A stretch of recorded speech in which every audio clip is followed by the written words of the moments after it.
හරි එතකොට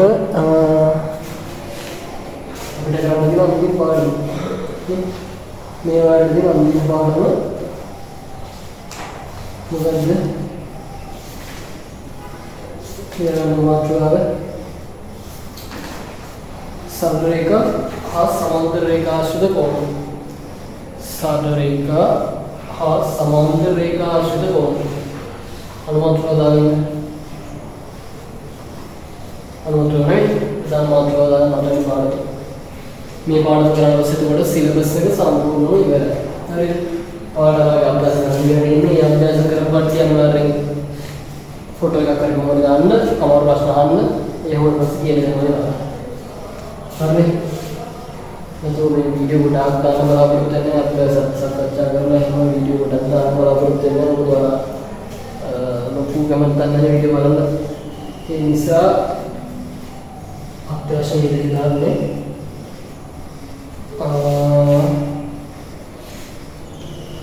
හරි මේ පාඩම පටන් ගන්න කලින් හරි පාඩම පටන් ගන්න කලින් අපි ප්‍රත්‍යක්ෂ පහ ගැන කතා කරන්නේ ජ්‍යාමිති කියන්නේ මේකයි ඊට පස්සේ අපි ප්‍රත්‍යක්ෂ පහක් කතා කරා මෙන්න මේවා තමයි ඉස්සරහට පාවිච්චි කරන ප්‍රත්‍යක්ෂ නැත්නම් නියත වශයෙන්ම භාවිත කරන දේවල් කියලා අපි ඒවා පහක් කතා කරා මොනවද මේ පහ එකම රාශියකට සමාන වෙන රාශිය එකක් අනෙකට සමාන වෙයි ඒ කියන්නේ A සමානයි B නම්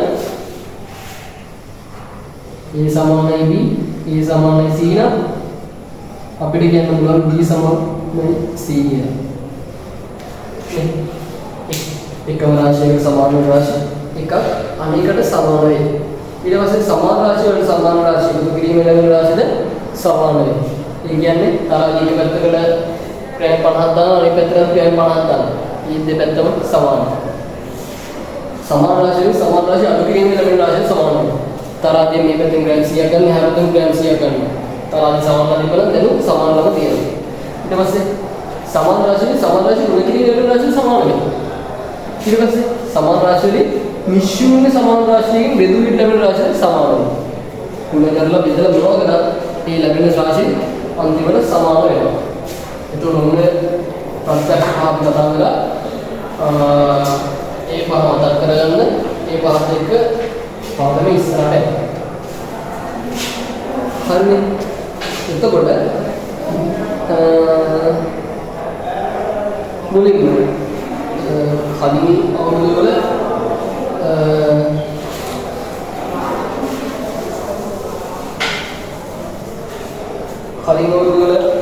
අපි ඉගෙන ගන්න දේවල් පොඩ්ඩක් මතක් කරගන්න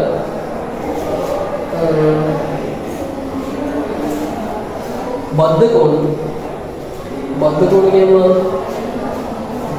කියන්නේ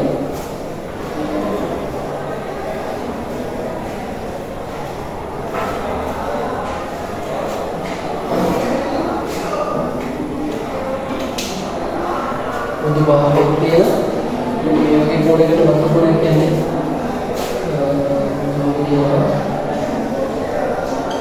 මේ කෝණ දෙකට එකම භාගය තියෙන්නේ එකම පොදු භාගය තියෙන්නේ හරි දැන් උනාට A O B කියන මොකට C කියනවා එතකොට A O B හා B O C යනු එකිනෙකට බද්ධ කොන දෙක හරි බද්ධ කොන දෙක මොන රෝසල්ලා කරලා යනු බද්ධ කොන දෙක කියලා මේ කොනේ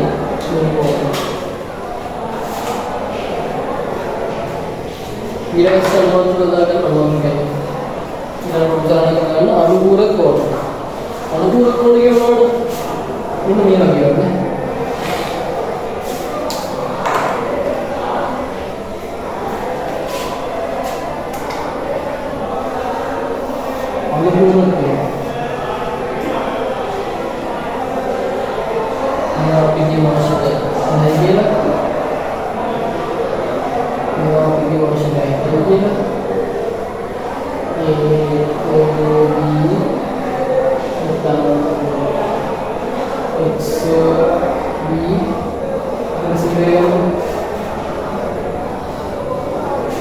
x o v ධන v o c වල එකතුව අංශක 90 නේ.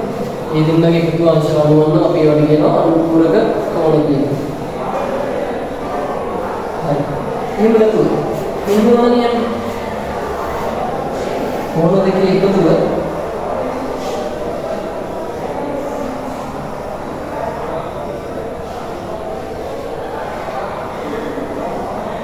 කෝණ දෙකේ එකතුව අපි කියනවා 120යි හරියට කෝණ දෙකේ එකතුව p o r කෝණේ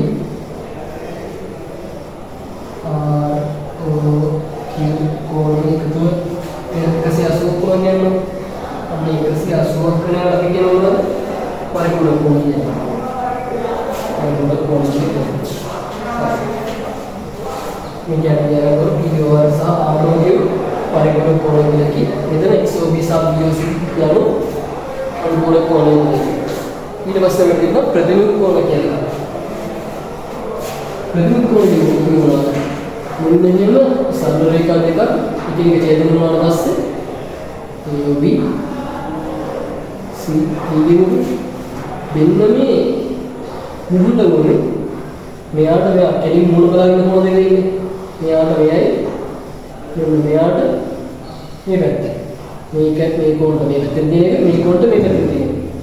ඒවට අපි කියනවා ප්‍රතිමුඛ කෝණ කියලා. එතකොට අපි කියන්න පුළුවන් AOB හා COD යනු ප්‍රතිමුඛ කෝණ යුගලයි. තව අපිට කියන්න පුළුවන් AOC හා BOD යනු ප්‍රතිමුඛ කෝණ යුගලයි. කලින් මොකක්ද කතා කරන්නේ? ඊට පස්සේ සමාන්තර රේඛා කියලා අපි කතා කරන්නේ. සමාන්තර රේඛා. මොනවද අපලු උදාහරණයක් සමාන්තර රේඛා AB CD කියමු. සමාන්තර රේඛා වල පොඩි මේ පොඩි දෙයක් තියෙනවා. මෙන්න මේ පාරතරේ හැමදැනකම සමාන. මෙතනත් x නම් මෙතනත් x තියෙනවා. සමාන්තර රේඛාව. ඉගෙනකට ඡේදනය වන එකම තලයක පිහිටි සරල රේඛා සමාන්තර සරල රේඛාවේ සමාන්තර රේඛා අතර පරතරය සැමිනව නියතව පවතී. සමාන්තර රේඛා අතර පරතරය සැමිනව නියතව පවතී.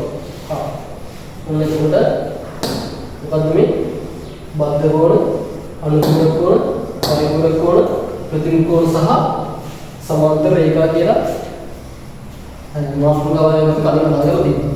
මේ දෙවලි මතක් කරගන්න. හරි. ඊට පස්සේ අපි ඊළඟ කියන්නේ සරල රේඛා ආශ්‍රිත කෝණ. සරල රේඛා ආශ්‍රිත කෝණ අනුමත හොයා ගන්න සරල රේඛා ආශ්‍රිත කෝණ.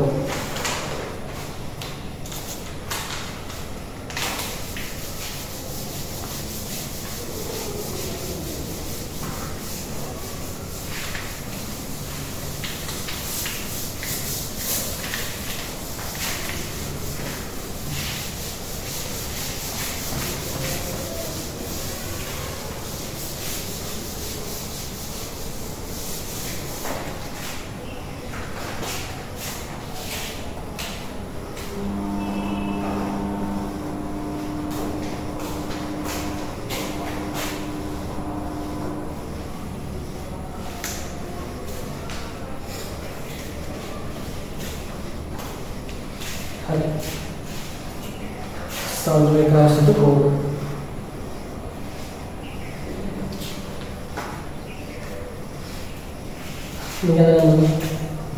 මෙන්න සරල රේඛාවක් තියෙනවා AB කියලා. මේකේ වැද ලක්ෂණ මොකක්ද කියනවා O කියලා. දෙන්න මේ AOB කියන කෝණය අගේ කියලා. AOB කියන කෝණය අගේ කියලා 180. මොන 180ක් කියන කෝණය 180ක් වෙන රේඛා කියන්නේ කෝණ 180ක් වෙන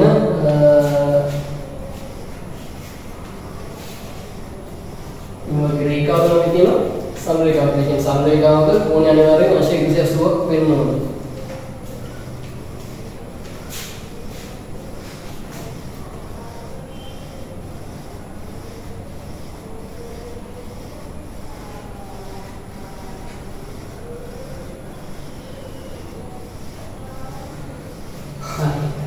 ඔන්න අපි පළවෙනි ක්‍රමය කතා කරන්න යන්නේ. හරිද? තාම ක්‍රමයක් කතා කරන්නේ මම කිව්ව ක්‍රමය ලිස්ට් එකක් තියෙනවා වගේ ඕන වලට. එතකොට ඒ වගේ අපි ටික අවසරදී අවසරදී වායවසරදී දායවසරදී සායවසරදී කරනවා කියනවා. හරි. ඒතකොට මෙන්න වායවසරදී කරමු පළවෙනි ක්‍රමය. අනුන ක්‍රමය කියලා දාලා ගන්න. එක් සරල රේඛාවක් තවත් සරල රේඛාවකට හමු වීම සෑදෙන එක් සරල රේඛාවක් තවත් සරල රේඛාවකට හමු වීම සෑදෙන බද්ධ කෝණ දෙකේ ඓක්‍ය ඍජු කෝණ දෙකකට සමාන වේ. එක් සරල රේඛාවක් තවත් සරල රේඛාවකට හමු වීම සෑදෙන බද්ධ කෝණ දෙකේ ඓක්‍ය ඍජු කෝණ දෙකකට සමාන වේ. ඍජු කෝණ කියන්නේ මොනවද? අංශ කම්ම වලද? ඍජු කෝණ දෙකක් කියන්නේ අංශ කම්ම වල දෙකක්. අංශ කම්ම වල දෙකක් කියන්නේ 180ක්. ඒ කියන්නේ සරල රේඛාවකට තවත් සරල රේඛාවක් සෑදීමේ හමු වීමෙන් සෑදෙන බද්ධ කෝණ වල ඓක්‍ය 180ක් කියන්නේ මෙන්න මේකද මේ කියන්නේ. මෙන්න කෝණ දෙකක් කරනවා AOB කියලයි BOC කියලයි. මේ කෝණ දෙක එකතු අපිට ප්‍රමේයයෙන් කියලා දීලා දෙනවා අංශක 180 කියන්නේ. අපි දන්නවා ඒකනේ මේ AC කියන්නේ සරල රේඛාවනේ. සරල රේඛාව මත මේ කෝණ අගය අනිවාර්යයෙන් 180 වෙන්න ඕන. ඒ කියන්නේ කෝණ දෙකගේ එකතු අනිවාර්යයෙන් 180 වෙන්න ඕන. හරි. මෙහෙම කරනවා එක. මොනවා කොහොමද කියන්නේ? මෙහෙම හිතලා මෙහෙම කියන්නේ. මේවා A B C කියන කෝණ තුනක් තියෙනවා. එහෙනම් අපි කියනවා මෙතන AB කියන්නේ සරල රේඛාවක් නම් A ධන B ධන C සමාන 180 කියන්නේ. ඒක කියන්න පුළුවන්. හරි. එහෙනම් ලියා ගන්න මේ කැන්දලා මේ රූපෙන්දලා ලියා ගන්න. සරල රේඛාව මත පිහිටි කෝණ වල එකතුව අංශ 180යි. සරල රේඛාව මත පිහිටි කෝණ වල එකතුව අංශ 180යි.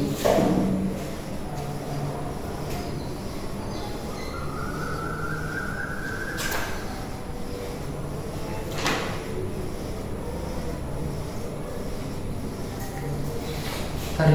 උදාහරණයක් කරමු.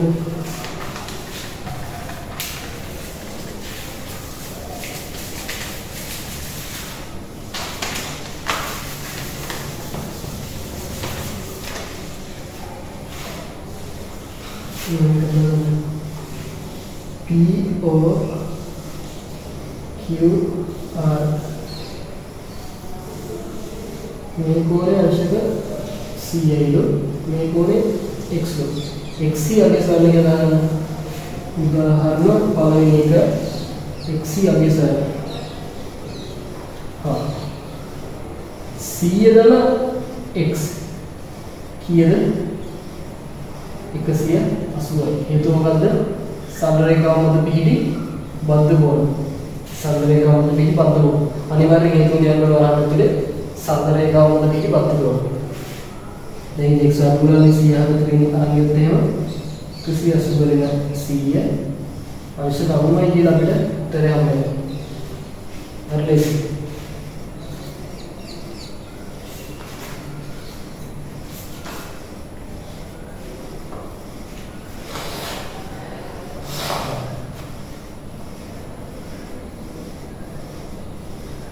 මේ කරමු.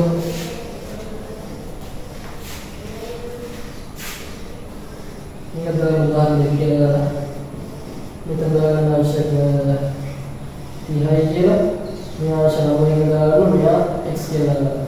x අගේ සරණක දාගන්න. x අගේ සරණක දාගන්න.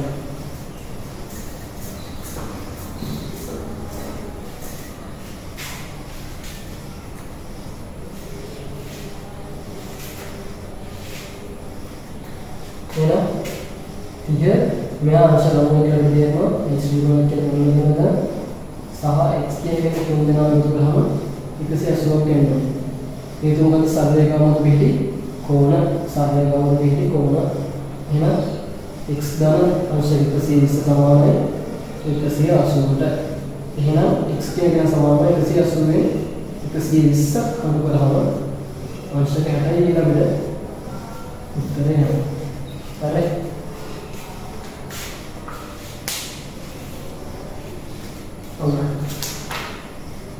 හරි. අටේ එක අභ්‍යාස කරන්න පුළුවන්. අටේ එක අභ්‍යාස කරන්න පුළුවන්. ඒක කවුරුහරි වලට තියෙන්නේ. මේ විදිහම ගණන් සෙට් එකක් තියෙන්නේ. කරනවා නම් මොකක්ද වෙන්නේ? අනුමාන කරන ප්‍රතිමුඛ කෝණ. මම ඩිප්ලෝමා කරලා ඉන්නේ තියරි එක වීඩියෝ එකේ සයිස් එකක් දෙනවා. ඉන්න කරන්නේ අනුමාන කරන ප්‍රතිමුඛ කෝණ.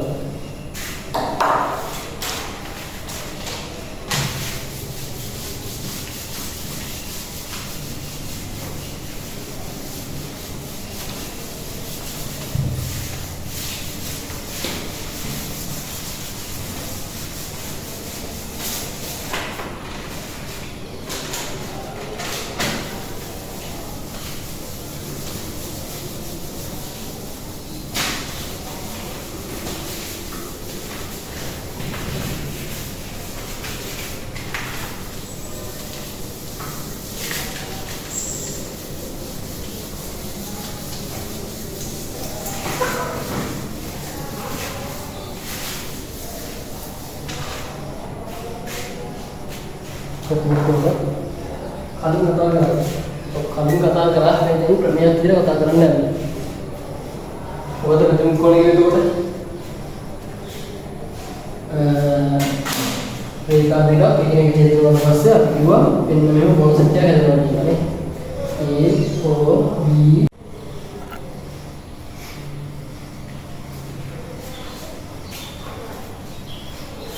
ප්‍රතිමුඛ කෝණ ප්‍රතිමුඛ කෝණ කියන්නේ මේකනේ සමරේඛා දෙකක් තිබ්බා අපි කියමු මෙයාට AB මෙයාට CD කියලා. මෙන්න මේ හැදෙන කෝණය මේ කෝණය මේ හැදෙන කෝණය මේ කෝණය අපි කියනවා මෙයාට නිකන් මොකක් කරගන්නවද කියලා AOD හා COB AOD හා COB යන ප්‍රතිමුඛ කෝණයකදී තවද COA නැත්නම් AOC හා DOB යන ප්‍රතිමුඛ කෝණයකදී හරිනේ ඔබ දන්නවනේ ඔබ බැලුවා ගියාම ඒක දන්නවා ඒක හරියටම නෑ.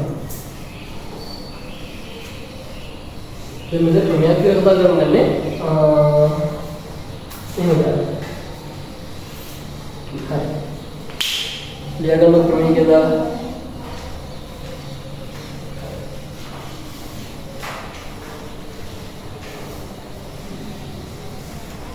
ලියගන්න ක්‍රමය කියලා ක්‍රමය සරල රේඛා දෙකක් එකිනෙක ඡේදනය වීම සෑදෙන සරල රේඛා දෙකක් එකිනෙක ඡේදනය වීම සෑදෙන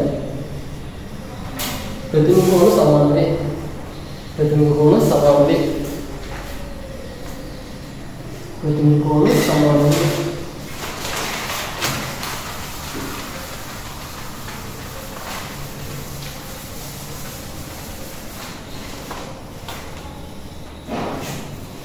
ඒ කියන්නේ මොකක්ද?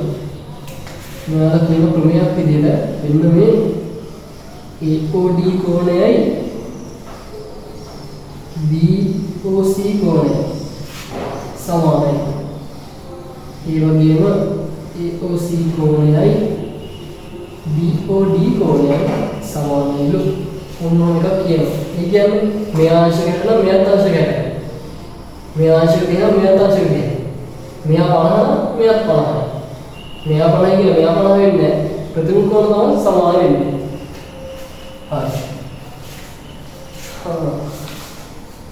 අපි බලමු දැන් මේක සාධනය කරලා කොහොමද මේක ඇත්තටම සමාන වෙනවද කොහොමද වෙන්නේ කියන්නේ. හරිද? සාධනය කරන්නේ. ඔන්න දැන් බලන්න සාධනය කරන්නේ. කොහොමද සාධනය කිරීමක් කරන්නේ කියලා. මුලින්ම කියනවා දත්ත.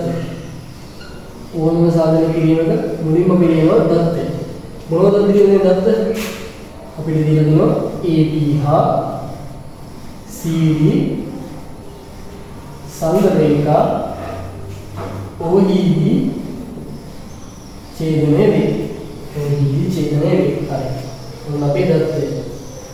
ඊළඟට අපි කියනවා සාධනය කළ යුත්තේ කියලා. සාධනය කළ යුත්තේ නැත්නම් සාධනය මොනවා සාධනය කරනවනේ?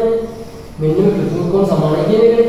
ඒක සංකේතයෙන් ගත්තොත් AOD සමානයි BOC හා AOC සමානයි BOD මොකද සාධනය කරන්න ඕනේද? හරි. දැන් ඉතින් සාධනය කියලා දාලා කරන් යන්න තියෙනවා. මොනවද දෙයක් නෑ. හරි. මේ දේවල් ටික හරිනේ. එතකොට බලමු කොහොමද කරන්නේ කියලා. මම ලියාගන්න මෙන්න මෙහෙම දෙයක්. AOD ධන COA නැත්නම් AOC. AOC සමානයි අංශක 180යි. සාධනේකව මත කොහොම හේතු ලියනවා. ඊට පස්සේ ඒත් එක්කම වෙනවා AOC ධන BOC සමානයි 180. හේතු සාධනේකව මත පිටපොන. එකත් හරියි. හරි. දැන් මොකද ලියන්න පුළුවන්? AOD ධන AOC සමානයි AOC ධන BOC ප්‍රත්‍යක්ෂ භාවිතය. හේතුව ලියාගන්න හේතු වලවල යන ඕනේ ප්‍රත්‍යක්ෂ භාවිතය. ඊට පස්සේ මම කරනවා දෙපසින්ම AOC අඩු කිරීම. එතකොට මට එනවා AOD ධන AOC ඍණ AOC. මේ පැත්තෙන් මේ පැත්තෙන් අඩු කරනවා. මේ පැත්තෙන් අඩු කරනවා. මේ පැත්තෙන් අඩු කරනවා. හරි. මොකද දැන් AOC ට AOC කැපිලා යනවා. කැපිලා ගියොත් සම්පූර්ණ AOD සමානයි BOC කියලා. ඒක නේද පෙන්නන්න දෙන්නේ. AOD සමානයි BOC. හරි. ඔන්නේ විදිහෙන් ගන්න. ඊට පස්සේ මෙලෙසම කියලා වෙන කෙනෙක්. මෙලෙසම AOD ධන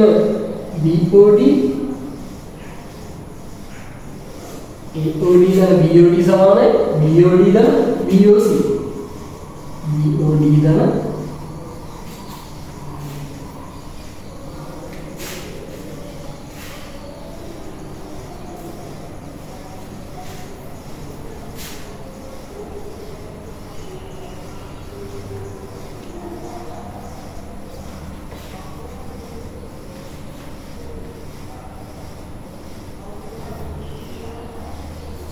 AOD නේ කොහොමද මේකෙන් ගත්තේ මොනවද ගන්න ඕනේ ආයේ මේ කෝණ දෙක මෙන්න ගන්න. හරි මේ කෝණ දෙක මෙන්න ගන්න ඕනේ. මොකද එනවා මේ කෝණ දෙකත් එක්ක තියෙන යුගලයක් ගන්න ඕනේ නේ. ඒ කියන්නේ මෙයයි ගන්න. හරිනේ BOD ධන BOC සමාන වෙනවා BOD ධන BOC 180යි. ඒ වගේම AOC ධන BOC ධන BOC 180යි. මේ ලෙසම කියලා මේක දෙකිය ගන්න පුළුවන්. අපි අර කරපු විදිහම කියලා මේ කියන්නේ. ඒ BOD එක නැතුව එහෙම කියලා ගන්න පුළුවන්. ඊට පස්සේ දෙපසින්ම BOC අඩු කිරීම. අපිට එනවා BOD සමානයි AOC කියලා. ඒක වෙනම දෙන්නේ BOD සමානයි AOC. ඔන්න එහෙනම් අපි මේක සාධනය කරලා පෙන්නනවා. සාධනය කරලා පෙන්නනවා කියන්නේ මෙයාලා මේ දෙන සාධනය කරනවා කියලා දෙන්නේ මේ විදිහම සාධනය කරනවා. මේ විදිහම ඇත්ත වෙනවා කියලා පෙන්වන එක තමයි සාධනය කරනවා කියලා කියන්නේ. ඒක ගණිතානුකූලව පෙන්වීම වල තමයි සාධනය කිරීම කියලා කියන්නේ. මහලු දෙයක් නම් තියෙනවනේ. දත්තේ සාධනය කියලා දාගත්ත සාධනය කියලා කරනවා කියන පිළිවෙල. ලෝකසලම් කියන නම තමයි පැත්තකින්. හරි. දැන් අපි උදාහරණයක් කරලා බලමු කොහොමද මේක ඇප්ලයි කරන්නේ කියලා.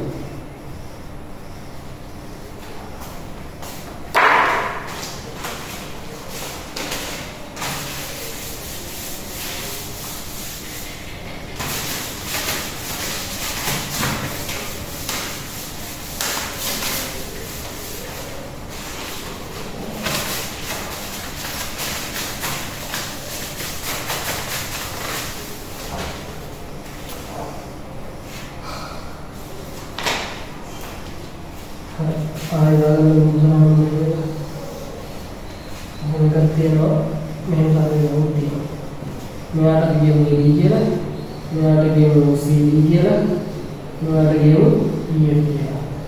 එතකොට ඔය කියලා කියමු. මෙයා 25යි, මෙයා 35යි. අපි හොයන්න ඕනේ BAT උපසරණ සහ දත්ත ඇසුරෙන්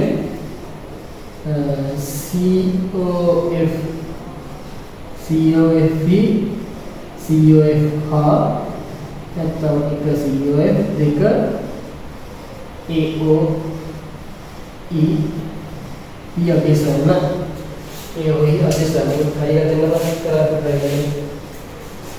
මුලින්ම COF කියන්නේ COF කියන්නේ ඇයි කරන්නේ කොහොමද කරන්නේ මෙයා ඉස්සරහ මෙයා ඉස්සරහ කියලා දීලා තියෙනවා එහෙනම් මම ලියන්න පුළුවන් නේද 25 ධන COF ධන 35 සමානයි 180යි කියන. හේතු මොකද්ද? සාධන රේඛාව මොකදදී කොහොමද? හරි. COF දැන් ගන්න පුළුවන් කියන්නේ 25 35යි 60. ඊහෙන මේ පැත්තෙන් ඉච්චාම COF සමානයි 120යි කියනවා. හරි COF සමානයි 120යි කියනවා. හරි.